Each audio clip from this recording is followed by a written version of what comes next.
America, we got to get back to doing what's expected of us as free citizens in this democracy. That means being tolerant, being respectful, staying informed, and being engaged.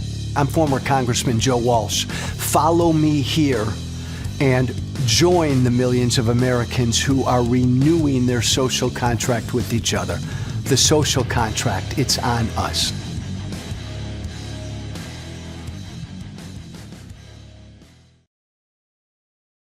When the books are written about those who stood up during this time of Trump, my guest is going to be in that book. Hi, Mary. Hi, Christina. Come on in, everybody. Get yourself settled. We've got a great show. I'm going to bring Miles Taylor in just a moment here. Hope you're all having a good week. Thank you for subscribing. Thank you for following. Thank you for paying attention in and with the madness that we all see and witness every single day. Your time is precious. Your time is a commodity. Hello, Bernie. Hello, Dina. And I really, really do appreciate when you give this Substack and you give me a little bit of time. So thank you for that. Inviting my friend Miles Taylor into the show this evening. Miles, I've said this about you to others. I don't know that I've said it to your face. So many people have stood up in the past 8 to 9 years. So many people have risked so fucking much, lost a lot, put themselves under so much stress and duress and threats. You're at the top of that list, Miles Taylor.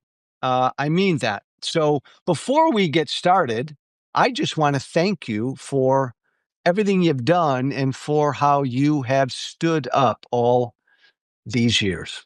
Thank you, my friend. I appreciate that, my friend. On the hard days, I'm going to replay that one and replay it for Hannah when she looks at me and says, "What the hell are we doing? We're getting our asses kicked amidst all this." But look, I mean, it means a lot coming from you, Joe. I mean, you have put it out there like no one else. I mean, seriously, you've had such a courageous journey to watch throughout all of this. And I sincerely mean that because you know how tough it is to go do that. I mean, both of us faced that fork in the road a few times. And it was evident if you took the one side of the fork where you stayed quiet and stayed in the party, you could make a fuck ton of money. You could do well. You could rise through the ranks. You could go be Mike Johnson and be Speaker of the House if you want to. Or there was the other path, which is tell the truth, say what's right, know you're going to get kicked out of the tribe, and know that they're never going to stop coming for you until they're beaten. And you took that second path. And I just think that's so noble of you. And selfishly, it makes it easier to walk that path knowing that there's friends on it. And on that path, Miles, is live in poverty for the rest of your life. But that's there you go. Yeah, there you go. That's right. Hey. And you can build your little studio like me inside of a closet. Miles Taylor, I don't know where to start with you. I'm going to start here. A couple days ago, the current president accused the former president of treason. I've noticed that you in particular reacted very strongly to that. Why? I mean, look, folks can accuse me of becoming a little bit of a one-note Johnny here, and I named my Substack Treason for a reason, and that was in April, the president issued an executive order and similarly accused me of being a traitor, falsely accused me of violating the Espionage Act, and said that I should be investigated by his administration, all for criticizing him and exercising my First Amendment rights to tell people what I saw from within the Trump administration and why I thought he was unqualified to be reelected. He is now, as a lot of us predicted, using that as a regular tool, It's now something that's in his arsenal. He, of course, accused my former colleague, Chris Krebs, of Mhm. the same thing, and he's accused Liz Cheney of treason and John Brennan and James Comey. And these aren't just words, as I've been saying, they are orders. And they are orders to his Justice Department and to the Department of Homeland Security to go investigate these individuals. But they are also a dog whistle to his supporters to go deliver to those targets the justice that he thinks they should receive. And in this case, treason is a Yeah. crime that's punishable by death. And so when he says that his predecessor, Barack Obama, is guilty of treason, it's tantamount to Donald Trump saying he believes that individual potentially is deserving of a death sentence.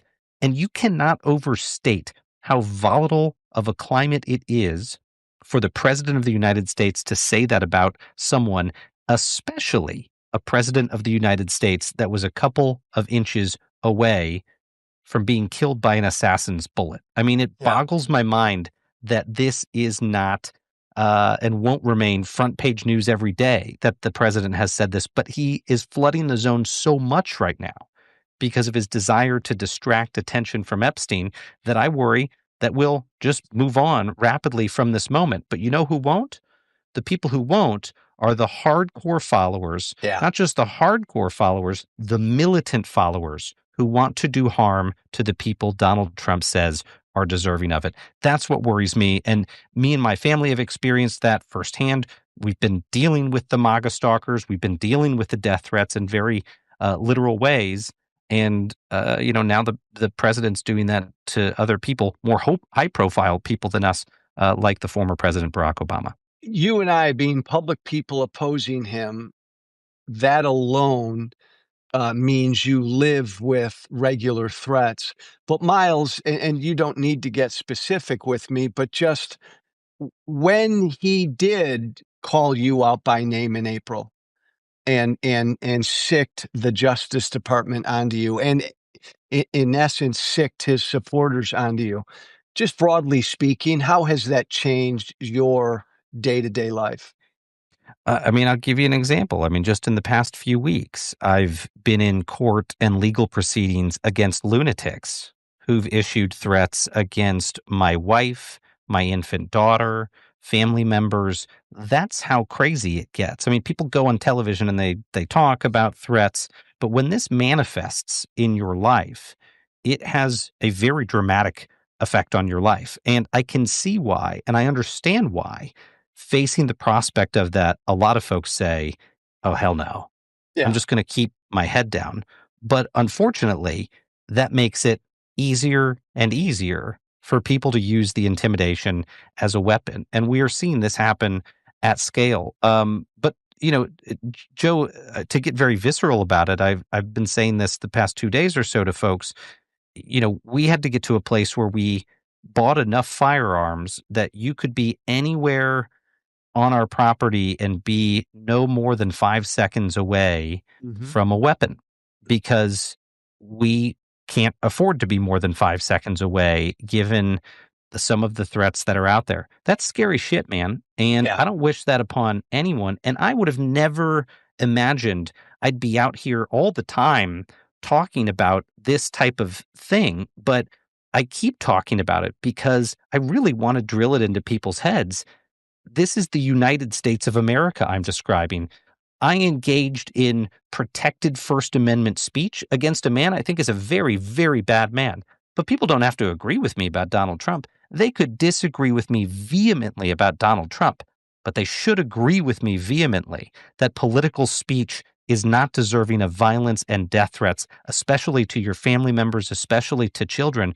But it's happening right now in our country, and it's happening to a whole hell of a lot of people beyond just Miles Taylor and his wife Hannah.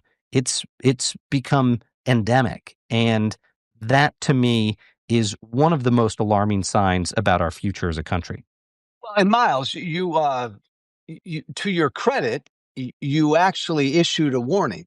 You wrote a book a year before the election called Blowback, and you, in essence, predicted, you thought about, kind of delivered a warning to the American people about what a second Trump term would look like.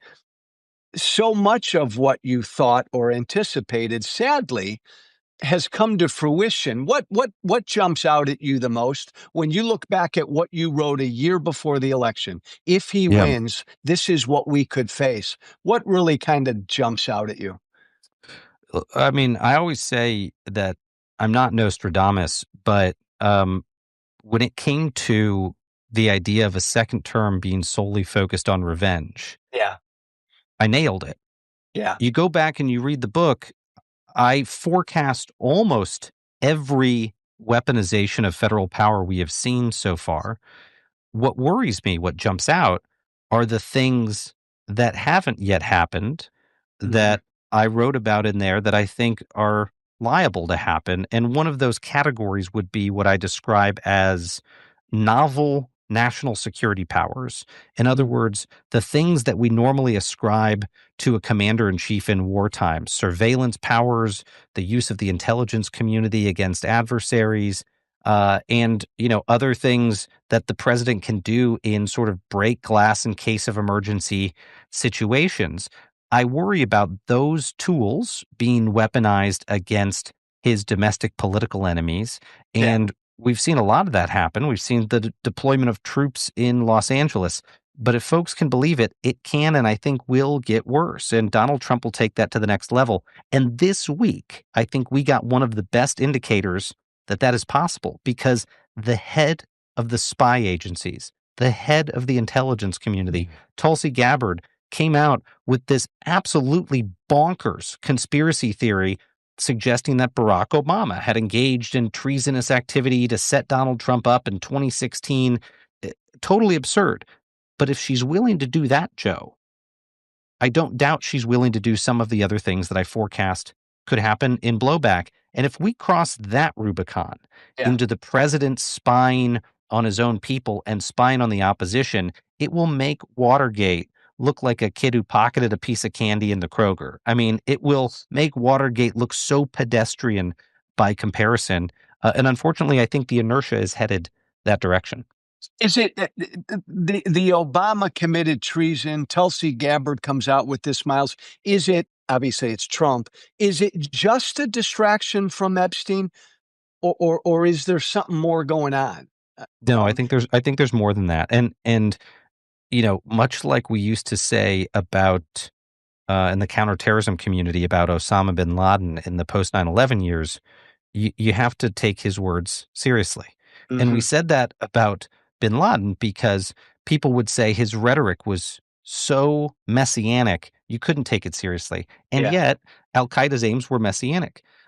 Yes, I'm making that comparison. Some right winger is going to say he compared him to bin Laden. An intelligent person will understand the comparison.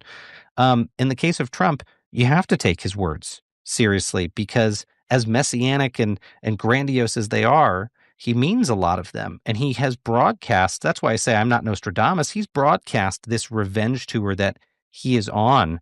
And in the case of Obama and his senior officials, they are laying the predicate to go do investigations that they hope will lead to prosecutions. Here's what worries me about that. Yes, the investigations worry me because I already know firsthand how much it can crush your personal life. You got to have an army of lawyers, everything changes, your business gets upended, your family's financial security is, turned upside down and on and on.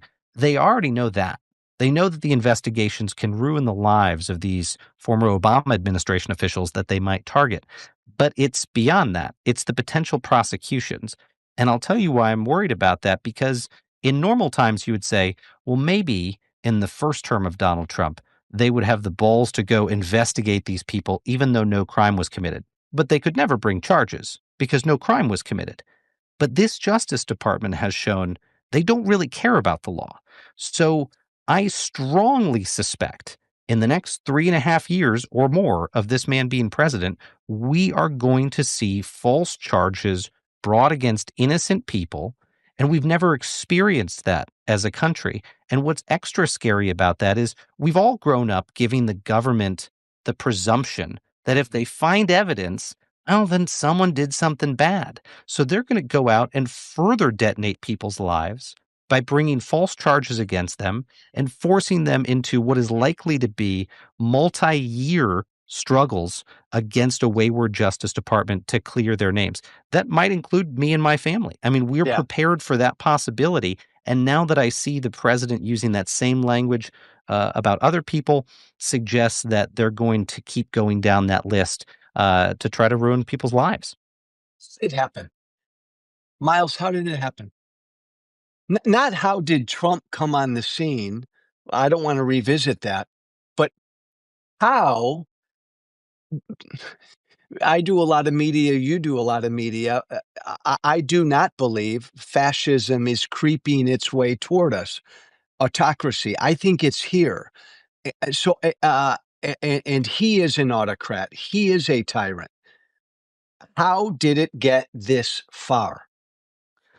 I will give you my very honest and somewhat academic answer. So, with that trigger warning, listeners, if you don't want the nuanced answer, just hit the X button, back out of the chat right now. Um, Part of it, I think, an enormous part of it, I think, is technological and sociological. And we have seen in the 20th century, the 21st century, the extraordinary empowerment of the individual from social media, right? You and I are connected right now and reaching more people than we ever could have otherwise, in the past. That was largely a great thing at the start of the 21st century. It's led to extraordinary economic growth. It's led to enormous changes around the world. It's allowed people in autocratic countries to advocate for freedom. But we're seeing that become supercharged, and that's doing a couple things. One, it's increasing polarization, but two, it's deeply damaging uh, popular views of institutions writ large. And this isn't just a phenomenon in the United States. This is around the world. Is people generally, the more they are sucked into a digital ecosystem that tells them they are the most important thing in the world, they no longer trust any corporations. They no longer trust governments. They no longer trust international organizations. They don't trust anything. And we have seen that in polling about what used to be very popular institutions, the Supreme Court, the police, the United States military. All of those are cratering. And I Yeah. think writ large, we are seeing people become very antagonistic towards institutions and elites in general. And that could be on the right, it could be on the left, it could be newspapers, it could be governments. There's a big, big overarching trend here that goes beyond Donald Trump, that goes beyond Republicans, that goes beyond the United States of America. That's piece number one. But piece number two heavily includes all those entities that I just mentioned. You've seen a country, you've seen a Republican Party, and you've seen one man heavily exploit those grievances in a bad direction. Because what I just described about technological and sociological trends is not inevitable. I think nothing in the universe is inevitable. We can shape the outcomes, we can bend the outcomes and change those outcomes. But in this case, we have someone and a party that are seizing on those grievances to destroy a democracy. And there are other ways to go about this. I mean, if you wanted to channel that institutionalist, anti-elite sentiment in a positive direction, well, then you would engage in a conversation with the populace about Yeah. reform. You would do coalition campaigning and coalition government. I mean, there are ways and peaceful ways and democratic ways to go about dealing with these trends in our society. But right now we have a man and a party that are using it to lay waste to 249 years of American history. Miles, your background in the national security arena and broaden that out. There are a lot of good folks right now working in the Justice Department, in the intelligence community, in the national security field. Right now, there are a lot of good people. My God, that's got to be a shitty environment right now, a hopeless environment, all of those to be working in, right? Oh, like you wouldn't believe. I mean, I still have a lot of very close friends across the U.S. government and the national security community. Friends who, I'll give no more details about because this White House has already shown Yeah. they are willing to go find out who my friends are and fire them from their jobs simply because they're associated with me. I mean, a guy I went to grad school with and who was at my wedding was very publicly fired by the White House because they found a photograph of him on Facebook at our wedding. And then they leaked it to the Yeah. Washington Post to humiliate him. This type of thing is happening. But when I talk to friends who are still in the national security community, they are beaten the fuck down. And I don't just mean the left-leaning ones. I got to be honest with you. I have MAGA buddies that are in government, people who voted for Trump and they were like, hell yeah, drain the swamp, disrupt the status quo, who are now like, oh my God, my wife's job is going to get taken away in government. My job's going to get taken away. I got a bunch of kids. I got no ability to support my family. This is not what I expected at all. I didn't expect him to go after the United States military and the national security community and subvert the intelligence community and turn DHS into a personal bludgeon against his enemies. People were not the ones who supported them in government. Now, I can argue with them about that and say, you should have seen that coming. It was Yeah. evident, but I'm not going to hold those grievances against them because now there's an opportunity to bring some of those people over into the fight. They're waking up. And, those are positions that, especially after 9/11, we lauded anyone who gave up a career in finance or a career in sports or whatever it was to go into the U.S. government for a modest salary to serve the American people, to try to go after bad guys. And I got friends in the national security community who are waking up and saying, well, they're telling us the bad guys aren't over there anymore, that the bad guys are here. That's not what I signed up for.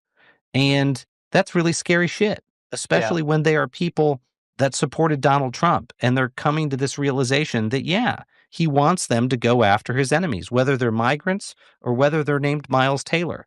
That's not what they signed up for. And importantly, it's not what you, the taxpayer, are supposed to be paying for.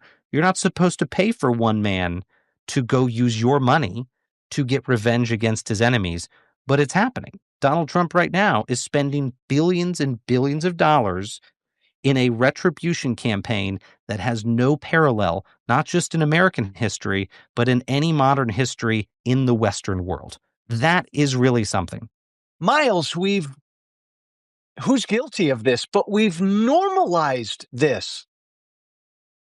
We've normalized it, but I would also say Hmm. we can't be defeated Yeah. and silenced because you and I are sick of talking about this. We are Yes. sick of being out here talking about this. But here's why it's important.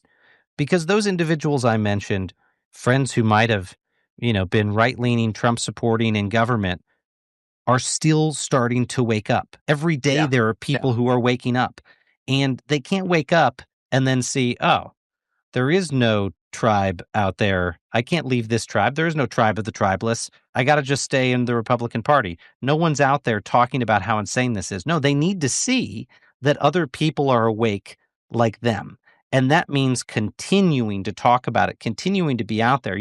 I'll say, Joe, that after the experience of coming out against Trump from within his administration, campaigning against him in 2020 like you, and fighting really hard to make sure that he didn't come back into public Yeah. life, I was exhausted. Yeah. And I went back to the private sector and doing technology consulting with some of the coolest emerging tech companies in the country. And that was a great ride for a couple of years. Finally got to have a little bit of financial security Mm-hmm. for my family. But what happened in April was a wake-up call again to me too, that there was no walking away from this guy until this movement, until this autocratic movement is defeated from our politics. So I don't want to be doing this either. I don't want to be out talking to this guy about this guy, but we have to. And we have to make sure that people feel unafraid to do the Yeah. same thing. It used to sound very trite to say, well, every individual matters. When you get told that when you're in elementary school, you're like, I don't know, every vote matters. Does it really matter? Who gives a shit? And maybe that's not how you were thinking in elementary school, but maybe in high school, you're thinking, who gives a shit? I don't need to go vote. My vote doesn't matter. Now in this moment, especially in this age of the hyper-empowered individual online, one person who can reach millions, it does matter. It does matter because each of us sends a really strong social signal to our networks when we stand up. Yeah. That it's not scary to stand up and that you will have company. And when you instead send a signal that you're scared to, that also sends a ripple effect through your networks. And I've seen in the wake of this most recent attack from Trump, both things in my social circle. I have seen people who have portrayed themselves as business leaders, as brave, as entrepreneurs, come to me and say, I can't associate with you. I cannot risk Donald Trump coming after me Yeah. and completely bailing on my family. And I've seen people who I never would have expected to stand up for us, go take to the microphones and defend us. And so I tell you that because some people are going to let you down if you speak out and you go talk about what you're seeing in this country and what you're worried about. But it will be counterbalanced by the surprise you will get in finding out you've got supporters you never knew you had. You've got a family member who felt the same way who wasn't saying it. You've got a friend in the community who wants to see you, who's just waiting for someone to step forward. That's real, man. And that applies not just to the Miles Taylors and the Joe Walshes. That applies to everyone out there. Miles, in Trump term number one, there were good, principled, smart people like yourself who eventually stood up and said no, or did what they could from inside to stop him from doing bad shit. You know most of those people. I worry, and you know better than I, is there anyone in his administration now that would stand up or say no to him or no fucking way? It, well, look, it's really tempting to say, no, there's no one. And it feels like that a lot of days. Yeah. And that's by design. They've made it exceptionally difficult to speak truth to power in this administration. And I have to make a big caveat because at some point, Joe, I expect his crazy ass Justice Department to come after me on something like this and say, like he Yeah. said in his executive order, that I sowed dissent inside the administration and defied the lawful orders of a president. Bullshit. We didn't defy the lawful orders of a president. When I said the word resistance, I meant we were people who were telling the president when he was about to break the law. And I don't Yeah. care if you're a Democrat or a Republican, you should want every goddamn public servant in your government to be able to tell the president not to break the law. That's what we did. That's what our internal resistance was telling the president, don't break the law and the Constitution, not denying him the ability to do lawful things. So Who is that's that piece. person now? Who is that? Well, and so now, Joe, here's what I would say is there are far fewer of them because Yeah. they screened only for stormtroopers in this administration. But Yeah. at some point, the stormtrooper reaches his or her breaking point as well. We've got at least 3.5 more years of this administration. I would be blown away if people around Trump don't start turning on him. A lot of times that starts Mm. with personal reasons, but another thing is going to happen here. The Democrats are potentially going to retake the House. Maybe they'll retake the Senate. All of a sudden, there's going to be hearings, there's going to be Yes. subpoenas, and some of these people who have aided and abetted law breaking are going to realize, wait, Donald Trump doesn't have my back. He's not paying for my legal fees. Shit, maybe I shouldn't have signed up for this and done the things that he said. That's when we're going to see people start to break away from his orbit. As you look toward these next 2 to 3 years, what are the biggest threats you're concerned about? I really do think, well, a couple things. Look, on the broader national security front, I Yeah. worry that the big one, war with China, Russia taking more territory, are going to be places where the United States falls on its face. I worry Mhm. that Donald Trump won't have the back of the Taiwanese if they're invaded. I worry that he won't have the backs of Eastern Europeans if Vladimir Putin goes further. And that has enormous repercussions for decades into the future if Trump does not back free people who are fighting for their freedom. That's the big picture. But much more domestically, I worry that he is going to take this revenge campaign to places that people have not yet imagined. I think that the deployment of troops in Los Angeles is just the very beginning. Trump himself has talked about taking over New York and Washington, D.C., and he's going to feel this drive to do these more extraordinary acts while he has the time. And also while he thinks he's got some element of a congressional majority or support. So, Yeah. this next year and a half, I think, are particularly dangerous. And you've got in Stephen Miller, his lead architect at the White House, a willingness to go as far as suspending habeas corpus. It's something that they've talked about openly. Wake up, people. You don't have to go back to civics class. I'll tell you right now, habeas corpus is the ability to challenge your detention if you're picked up by law enforcement officers. Yep. And so, there's a not crazy scenario where people like me are in handcuffs Yeah. and told you cannot challenge your detention in court. That is mind-blowing, Joe, that I could even say that sentence. That sounds like a really radical thing to say. And I always caveat this with, if it was 10 years ago and I was hearing myself say that, I'd be like, what the hell kind of Kool-Aid did that guy drink? But it's not a Kool-Aid that I drank. They're saying it. They are saying these words. I'm not making up that they're talking about suspending things like habeas corpus. They are saying that. And we need to repeat that every day so people know how bad this could get. Miles, look, all bets are off. We're 4.5 years removed from an American president losing an election, refusing to accept the results, and then committing crimes trying to overthrow that election.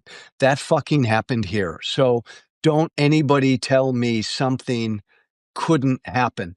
The whole notion, Miles, if things politically for Republicans next year are horrible, the notion that he would do what he could to either stop or fuck up the midterms, in my mind, is not at all beyond the pale. Not at all. And there have been conversations to that effect on the political right. And the deployment of troops is a really useful way to create passive Yeah. intimidation, active intimidation, really, of voters, especially in blue states. Trump has already made very clear. He put out a Truth Social, a tweet or something, when they deployed troops to Los Angeles, that he wants to target, in his words, in capital letters, Yeah. Democratic cities. He wants to go after more Democratic cities. And that may not just be the U.S. military. That can be ICE, which will be the largest law enforcement agency in America here soon by budget and Yeah. personnel. They will start to use these law enforcement officers for things that are beyond just immigration. And they will say, well, we got to protect the polls in the run up to the vote so that there's not, fraudulent voting at the polls. Well, you go stick a bunch of guys with guns at the polls. What do? You scare a certain set of voters away from those polls. And those voters are probably the political opposition because they don't want to show up when the government's got guys with guns standing there at the voting booth. That seems scary. And this is something that militia groups and others did in 2020 and 2024 in places like Arizona. They would go send guys with guns to the polls, and we had federal judges that had to come out and tell them they could not do this. Well, are they going to be able to do that when it's the government? And when the government is saying they're just trying to protect voters? That really, really worries me. And that's just one of many different tactics and levers of power this White House can pull in the lead up to the election to try to manipulate the outcome. Well, 3 more quickies for you, and I appreciate your time, my friend. Does he believe that he's untouchable? Do you think Trump believes that he can do whatever the fuck he wants? Yeah, I think so. And if you agree with me, and not everyone does, whatever limited view I have of the man and his character Yeah. informs that assessment. So if you agree with me, then the next question you have to ask yourself is, well, then how much further can he take it? Because if you look back to those Supreme Court arguments from a year and a half ago, when they were arguing about presidential immunity, Yeah. there were some pretty crazy scenarios that were raised in those oral arguments. I'll give you one is, in those discussions in front of the justices, one of the sides said, well, okay, by this logic, if we are to deem presidents immune for their official actions, does that mean that the president could deploy SEAL Team 6 to go kill one of his political rivals? And would he be immune from that act? And, Trump's lawyers effectively said, well, yeah. Well, Yeah. let's think about that for a second, because Mm. we haven't yet seen the guy deploying armed individuals to conduct assassinations. That sounds like a crazy James Patterson novel. Mhm. But if the man thinks he's untouchable and he thinks that the Supreme Court won't hold him accountable because he's immune, what else might he do? And that goes to your question, Joe, about failures of imagination. And that's where we need to get really real here and think about what could happen in the balance of this president's term. If he, here's a quickie, give me a short answer. If he were 10 to 15 years younger, do you think he'd try to just say, fuck it, I'm going to run again in 28? I think he will run again. I don't think. I think irrespective of age, and look, that's a guess of any of the projections I've made. That's maybe the one I feel least confident about in this conversation in terms of how it will play out. But if I had to guess right now, Donald Trump will play the constitutional gimmick of running for a third term with J.D. Vance or another Yeah. supplicant at the top of the ticket. He will say, "I will be vice president," wink, nod. Yeah. And everyone in the Republican Party will be in on the joke. They'll think it's hilarious. There'll be T-shirts about it. There'll be baseball caps about it, as they will all know that in reality, Donald Trump is the one who's running at the top of the ticket, but they're going to play this little constitutional gimmick to have him win as vice president, but really to run the show. That is possible. I'm sure it would get challenged, but I think that's what he will end up doing. And there's a comparison for that. Just go look at Vladimir Putin's Russia. Putin, who he so admires. When Putin Yeah. ran into term limits, what happened? Dmitry Medvedev, one of his acolytes, ran for Yeah. president and became president. But really, Putin ran the show to the Yeah. side as the number two for those years. And what did they do after that? They just changed the Constitution so he could continue to be president. I think Donald Trump wants to do something very similar. I don't think he'll signal that until after the midterms, but be prepared, folks. We'll go into the 2028 election with Donald Trump running again for president of the United States. It won't matter if his name's at the top or the bottom of the ticket, because everyone in the party will know what this really means. What's the most constructive thing, Miles, that the average person out there who wants to resist what we're up against right now can do? The average American out there, what do they do? What can they constructively do to resist? Yeah, look, this answer is so genuine, and it would have fallen on at least my deaf ears if it had been years ago. But it's to actually go show up at some of these protests. And let Yeah. me tell you why. It's not just the act of going and holding the sign or being at the protest. You're going to forge connections with other people Hmm. and make it easier for people who aren't there to become brave, because you're strengthening that network. Why does that matter? Because it's going to matter when voting time comes. It's going to matter when very, very scary illegal things happen and people have to take to the streets. Yeah. And when mass demonstrations are our only recourse against the government being turned against us, that's when it's going to matter.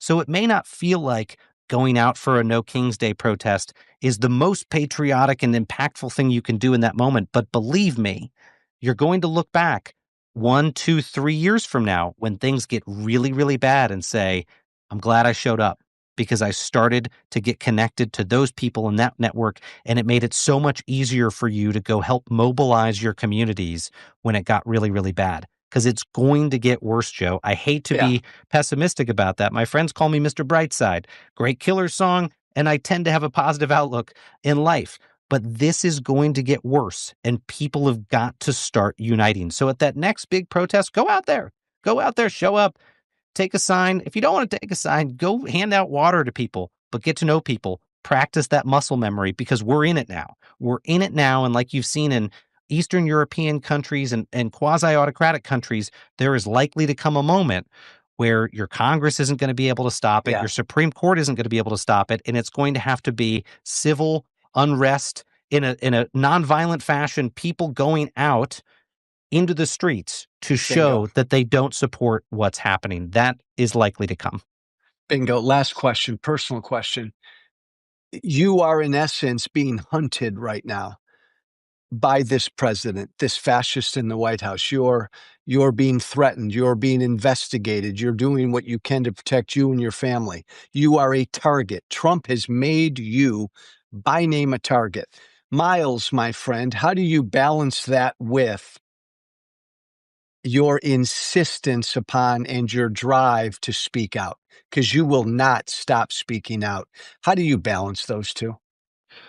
Well, look, Joe, I think their calculus was pretty bad. I mean, this president and his team came into a second term, and at some point, as they were thinking about people to go after, they decided to come after us and a number of other people.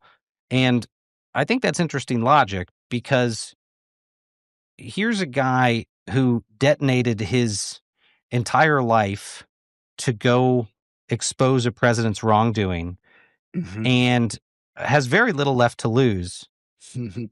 And your answer to that is to go threaten that guy again? If Yeah, I wasn't going to back down before, now there's no goddamn way they can yeah, get me to back down ever, ever, ever, ever. And it's a challenge to just balance that with wanting to have a normal life. yeah, Dude, I don't want to be out there at all. I want no one to know my name. I want to be on an island with my wife and our daughter, chilling out, reading books, maybe occasionally writing. I want to vanish from the public eye. But you know what? I'm not going to do it until we beat this. I'm not going to do it until we beat this. I'm not going to let them shut me up. I'm not going to let them bring false charges against me. I'm not going to let them threaten my family. I'm not going to let his allies threaten my family. I will keep taking these people to court. I will keep fighting them. And I will do this when he comes for other people too. If he came for my friend Joe Walsh, I'd be doing the same damn thing. And what worries me is there are going to be more people on that list. yeah, And I was yeah, saying that in April and May. And now it's real. It's happening. There's more people I know from previous administrations, people who are good public servants who were maybe on the other side, who now are in the crosshairs of this guy. I'm going to stand beside them, and I'm going to hope that other people do the same thing. And so if I could leave folks with one exhortation, Joe, is after my family got targeted, a great nonprofit group called Whistleblower Aid yeah. launched a legal defense fund. And it's a nonprofit. I don't control it, but it's at endpresidentialrevenge.org. That's END presidentialrevenge.org. We have only been able to fight back legally because of the support we've gotten through that legal defense fund. But now we're already talking about who else needs this support, because it's not just for us. It's for any whistleblowers who are targeted by presidential revenge by this administration. And I can't say who some of those folks are just yet, but you've seen some of their names in the news. Yeah, So yeah. help us back other people who find themselves in these circumstances. I think that's another very impactful thing people can do as we go forward. And that website, Miles, that was endpresidentialrevenge.org. That's right. Perfect. Thank you, my brother. Everyone listening to us, do me a favor. Follow Miles Taylor on Substack. Subscribe to Miles Taylor on Substack. Check out his newsletter called Treason. Miles is my friend. He is an American hero. My brother, thanks for your time. Joe, I admire you and I love you, my friend. Thank you. I'll see you very soon. Right back at you. Be brave, everybody. Thank you for listening. Remember to listen, share, and follow The Social Contract with Joe Walsh on Apple Podcasts, Spotify, and everywhere great podcasts are found. And be sure to leave a 5-star review. This has been The Social Contract with Joe Walsh.